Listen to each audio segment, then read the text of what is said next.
Üç şey. Hayatımda üç şeyi çok sevdim.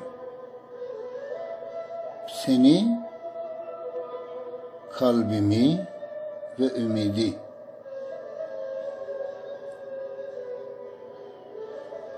Seni sen olduğun için,